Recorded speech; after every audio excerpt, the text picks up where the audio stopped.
Bom,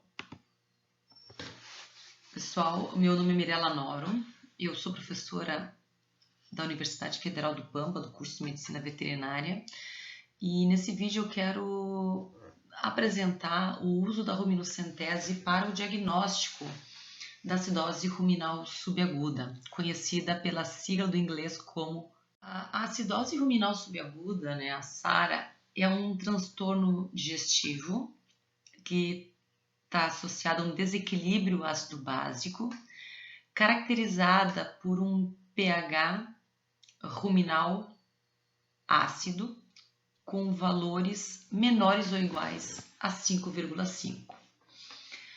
Então, esse transtorno afeta um grande número de vacas nos rebanhos leiteiros, obviamente que pode afetar também rebanhos de corte, né? O maior impacto que ela tem são nos rebanhos leiteiros, diminuindo a longevidade dos rebanhos e também a produtividade e eficiência desses rebanhos. Por quê? Isso se dá porque quando a gente diminui os valores do pH ruminal a valores por debaixo dos fisiológicos, quando os valores estão abaixo de 5,8 de pH, existe uma diminuição então das características de fermentação de bactérias celulolíticas, que são as bactérias que degradam a fibra. Então, quando esse pH baixa de 5,8, né, por várias horas ao longo do dia, por vários dias, né, ao longo do tempo, ela se torna uma acidose ruminal crônica, né, com crescimento de papilas, hiperparaqueratose. Mas o que nos interessa hoje é comentar o diagnóstico da acidose ruminal subaguda. Assim como a acidose crônica, a acidose ruminal subaguda é um transtorno que se caracteriza, então, como comentamos, por valores menores ou iguais a 5,5. Os animais apresentam, né, uma baixa fermentação da fibra, né, devido à diminuição, então, da atividade das bactérias celulolíticas, diminui, então, a digestão de celulose, altera o padrão fermentativo ruminal, obviamente pode ter alterações transitórias do consumo de matéria seca. Isso leva a umas sequelas, né, não só produtivas, como também sequelas que deterioram a saúde das vacas. Então, aí é um motivo da gente tentar diagnosticar para tentar prevenir os quadros de acidose ruminal subaguda. Agora, quando os valores do pH ruminal baixam de 5, isso caracteriza um transtorno que é de tipo clínico, que seria a acidose lática ruminal, né, que pode levar, obviamente, alterações fisiológicas graves e até a morte dos animais. Mas a gente vai se centrar então no diagnóstico da acidose ruminal subaguda, que é um transtorno de tipo subclínico. Então, basicamente, quais são as categorias que são susceptíveis a cursar com quadros de acidose ruminal subaguda? Eu quero esclarecer que normalmente vacas em lactação, em qualquer etapa de lactação, podem cursar com acidose ruminal subaguda. Porém, a gente tem dois grupos de risco principais para a ocorrência de acidose ruminal subaguda, que são basicamente as vacas que estão em período de transição, tá? Vacas que pariram, que não estavam adaptadas a uma dieta do pós-parto, então essas vacas têm risco de cursarem com acidose ruminal subaguda entre 5 e 21 dias pós-parto, porque as papilas não cresceram o suficiente. E outro grupo de risco são vacas que estão passando o pico de lactação, indo ao pico de consumo de matéria seca. Então, são as vacas que ingerem uma alta quantidade, né, de alimento, muitos alimentos que são associados aos fatores de risco da acidose, né, com dieta com alto concentrado. Então, os grupos que a gente deveria amostrar, né, coletar amostras para diagnosticar a acidose ruminal subaguda seriam as vacas em período de transição e as vacas passando o pico de lactação, ingressando o pico de consumo, entre 50 e 120 dias pós-parto. Quantas vacas? Quantas vacas, obviamente, que vai estar dependendo do tamanho do rebanho. Rebanhos grandes, normalmente se recomendam 10% das vacas. Aí, por um problema de logística, se recomendam umas 20 vacas por grupo. 20 vacas, então, de período de transição pós-parto e 20 vacas entre 50 e 120 dias. Rebanhos menores, se recomenda que a gente tenha, pelo menos para ter uma significância, né, um número de 8 animais do grupo de transição pós-parto e 8 animais em pico de lactação. Agora, rebanhos pequenos, que muitas vezes não têm 8 vacas nesses grupos, se recomendam coletar todas as vacas que estão enquadradas dentro dos dois grupos. Ok? Muito bem. Outra pergunta que a gente faz: quando que eu posso obter as amostras de líquido ruminal? A questão da obtenção de amostras do líquido ruminal é fundamental para que a gente tenha um diagnóstico que tenha uma acurácia enquanto à ocorrência de acidose ruminal subaguda. Por quê?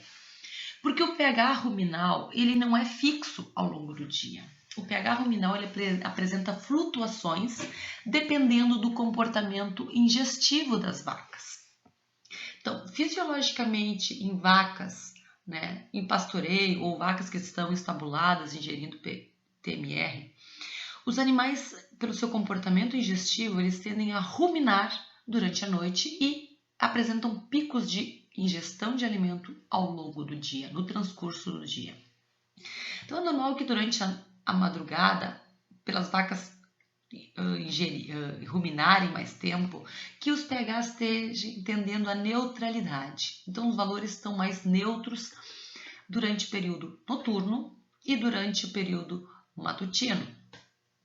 À medida que esses animais vão ingerindo alimento ao longo do dia, o que vai acontecer? Aumenta a fermentação ruminal, consequentemente a produção de ácidos dentro do rumen, e isso leva então a que ocorra uma diminuição do pH ruminal e os valores mais ácidos de pH ruminal, então a gente encontra ao final do período da tarde, ou seja, no período vespertino, e início do período noturno.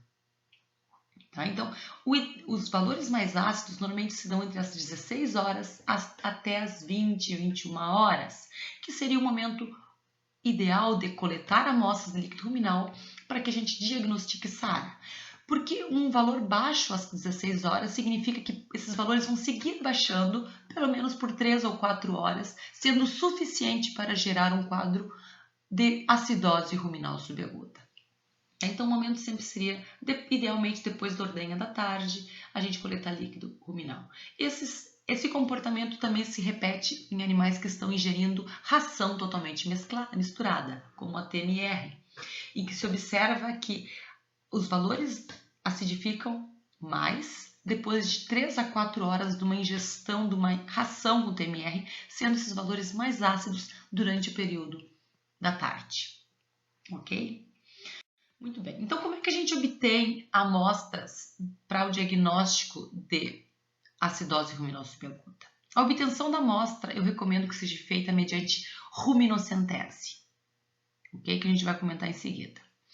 Então, as etapas para a realização da coleta, o primeiro aspecto é marcar uma hora na propriedade, né? Fixar uma hora de coleta, normalmente depois da ordenha da tarde, as vacas saem da ordenha e são coletadas, idealmente depois das 16 horas da tarde.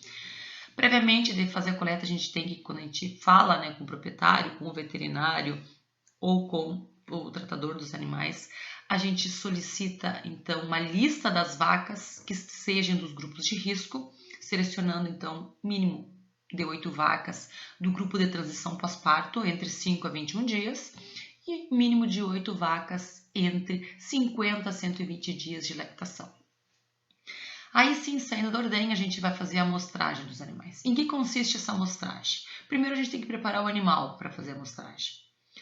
Então, se a gente vai fazer a ruminocentese, tem que ser feita então com um animal contido, uma manga, pode ser um animal atrás do outro, né? Não precisa ser na tesoura todos os animais.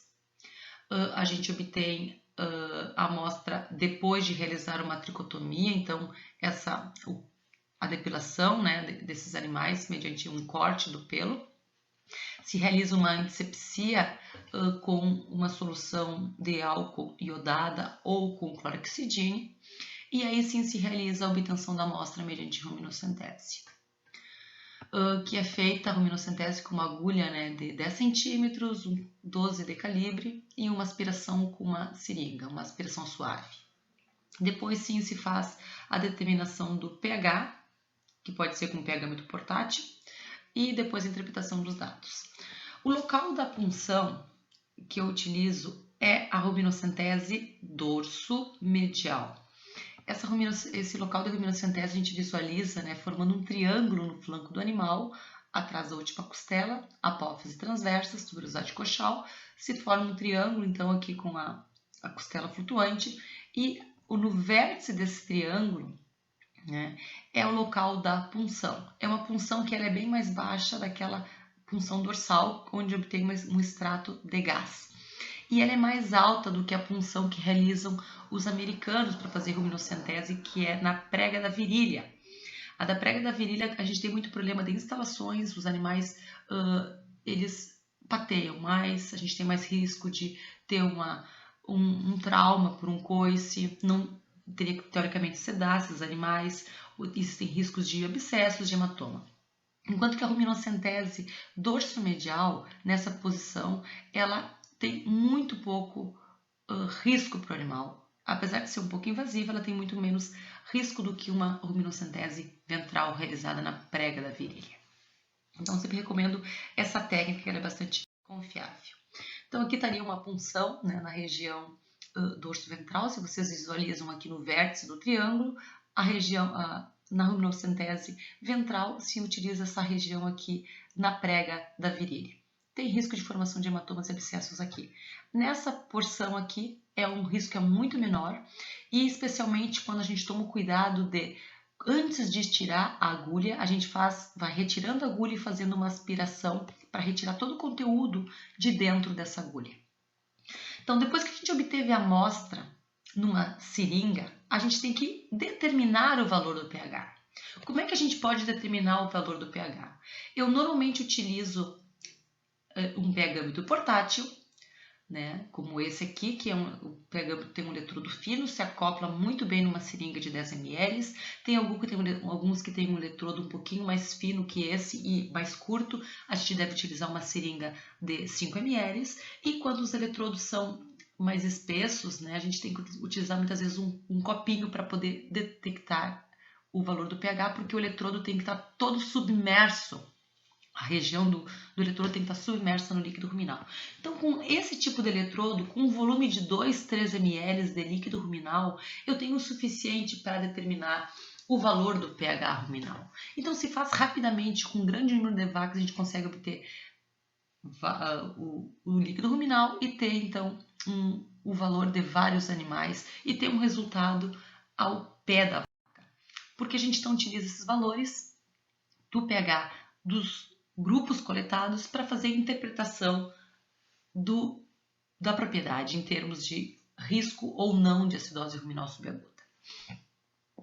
Então, como é que a gente interpreta os resultados do pH para classificar o rebanho como um rebanho com acidose ruminal subaguda, um rebanho que tem alto risco de acidose ou um rebanho normal?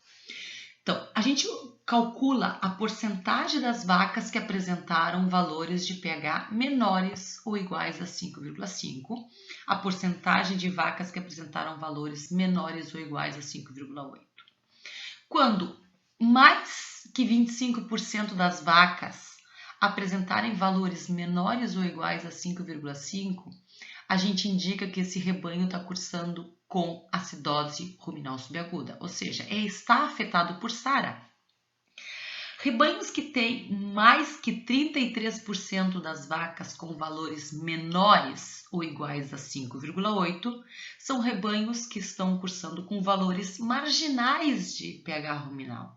Então, esses rebanhos apresentam alto risco de cursar com SARA e podem estar tendo perdas produtivas por uma baixa digestão da celulose. E rebanhos normais seriam aqueles que menos que 33% das vacas apresentam valores menores ou iguais a 5,8. Bom, e como é que eu faço então a interpretação dos resultados da SARA considerando aqueles dois grupos de risco que a gente coletou por separado? Então, a gente vai considerar que as vacas em transição pós-parto são positivas à SARA quando 25% ou mais delas tiverem valores menores ou iguais a 5,8. Então, a gente coletou 8 vacas desse grupo e 2 apresentaram valores menores ou iguais a 5,5, o grupo vai ser positivo para acidose ruminal subaguda. A mesma coisa acontece quando a gente interpretar os valores das vacas em pico de produção, pico de consumo de matéria seca. Se eu tiver 25% ou mais de vacas com valores menores ou iguais a 5,5 seriam um grupo que tem acidose ruminal subaguda. Ok? De 8 vacas, 2 seropositivas, seria um grupo positiva à acidose ruminal subaguda. Então, se os dois grupos, as vacas aquelas em período de transição pós-parto e as vacas em pico de produção, pico de consumo, e forem positivas, o problema do rebanho é na ração ou do manejo periparto, uma não adaptação à dieta do pós-parto. Se somente as vacas do grupo em transição pós-parto forem positivas, estaríamos nesse quadrante. Esse grupo é negativo, esse aqui é positivo. Seria um problema de manejo do periparto. Normalmente é uma não adaptação das vacas desde o pré-parto, que elas deveriam receber dietas similares à dieta do pós-parto, estimulando o crescimento de papila. Se somente o grupo de pico de produção for positivo, seria um problema, então, da ração, uma ração que está muito acidogênica ou com pouca fibra efetiva. E um rebanho normal seria aqueles que os dois grupos são negativos para a SARA. Então, em base a esses resultados que a gente vê aqui, a gente pode, tomar medidas, mediante esse diagnóstico, a gente pode tomar medidas preventivas, para evitar, então, a ocorrência de SARA no rebanho e, obviamente, minimizar o impacto que tem a SARA nos sistemas produtivos. Então, seria uma alternativa muito prática, muito rápida de chegar no diagnóstico da acidose ruminal subaguda e de implementar medidas de medicina populacional. Muito obrigada e até um próximo vídeo.